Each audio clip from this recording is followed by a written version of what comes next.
Hola amiguitos de YouTube, en el día de hoy vamos a estar hablando acerca del síndrome de Lynch que se conocía anteriormente como cáncer colorectal hereditario no polipósico, pero ahora ya se le conoce con este nuevo nombre y hay nuevas cosas, hay actualizaciones en cómo la entendemos. Vamos a iniciar con qué es el síndrome de Lynch. Si ustedes vieron el video anterior van a encontrar acerca de la poliposis adenomatosa familiar, que es una enfermedad que da paso a un aumento en el riesgo de padecer cáncer colorectal. En ese caso era por el crecimiento de pólipos. Aquí en Lynch tenemos algo distinto, que aunque sí tenemos pólipos y adenomas en el colon, vamos a encontrarnos con que no es tan común o no crecen de forma innumerable como en la poliposis adenomatosa familiar. En este caso, ¿qué es lo que sucede?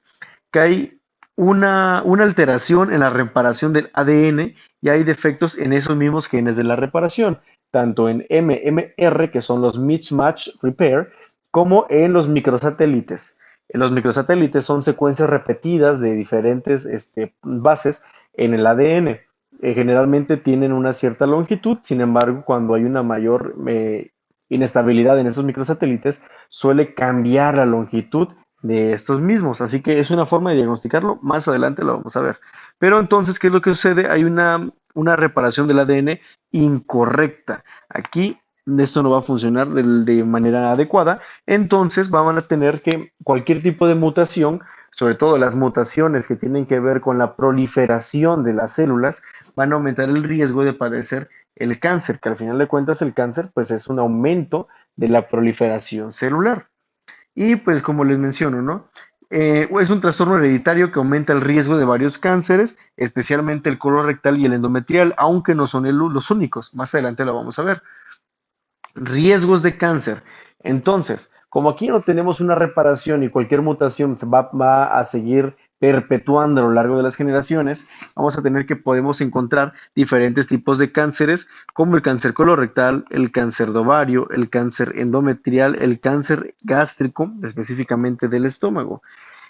¿Y qué es lo importante acá? Es que el cáncer a menudo ocurre a una edad más temprana del promedio. Incluso con pacientes que tienen cánceres desde antes de los 50, de los 40 o de los 35 años. Entonces, un cáncer precoz es algo que tenemos que tener en cuenta para poder hacer un screening, poder ir viendo qué es lo que tiene el paciente.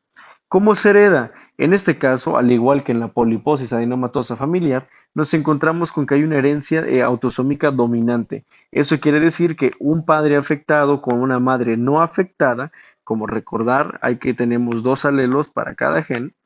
Tenemos entonces un alelo afectado de cada gen para ambos padres.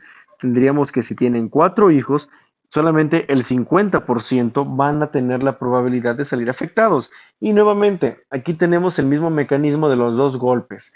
Este primer golpe va a ser dado desde antes del nacimiento en los defectos de genes de reparación como MMR, que está compuesto por MLH1, MSH2, MSH6 y PMS2. Cualquiera de estos, que son los más importantes, van a ser heredados con un 50% de probabilidad de expresarse como la enfermedad. Y como dice por acá, un padre afectado tiene 50% de probabilidad de transmitir el gen a cada hijo, aunque a veces ocurre por primera vez en una familia y eso se le llama mutación de novo. A veces, en lugar de tener esta serie de dos golpes, uno antes y otro después del nacimiento, se tiene dos golpes seguidos después del nacimiento. Entonces, aquí tendríamos una mutación de novo. En cuanto al manejo y el seguimiento, el diagnóstico va a ser directamente con criterios clínicos, Amsterdam y Bethesda. Amsterdam está un poco más desactualizado y Bethesda es algo más nuevo y reciente. Sin embargo, en la actualidad no solamente se toma en cuenta los criterios clínicos, sino también las pruebas genéticas. Tenemos que confirmar la mutación en MMR y también ver qué tan estables o inestables se encuentran los microsatélites del ADN. Todo esto mediante pruebas de inmunohistoquímica, de PCR, de reacción en cadena de la polimerasa, o incluso alguna biopsia de los pólipos, si es que tenemos pólipos, o de la zona en específico a la cual se les está atribuyendo el cáncer. Y aquí, como mencionamos, el inicio de la vigilancia temprana. Habíamos mencionado entonces por acá que a menudo el cáncer ocurre a una edad más temprana del promedio. Entonces, aquí nuestra vigilancia, mediante colonoscopías, en el caso del cáncer colorectal, va a iniciar desde los 20 a 25 años. Y en el tratamiento tenemos varios pilares. Primero, la extirpación de pólipos premalignos en caso de que el paciente sí tenga crecimiento de pólipos con una colectomía profiláctica. O también tendríamos una cirugía de reducción de riesgo, que es la que vemos por acá, en la que tendríamos que quitar la zona también afectada, por ejemplo, una histerectomía, una oforectomía o una colectomía subtotal, dependiendo de la zona afectada. En la colectomía subtotal, a diferencia de la colectomía profiláctica, es que en la colectomía subtotal vamos a tener todavía el riego de algunas arterias importantes, no las vamos a resecar tampoco.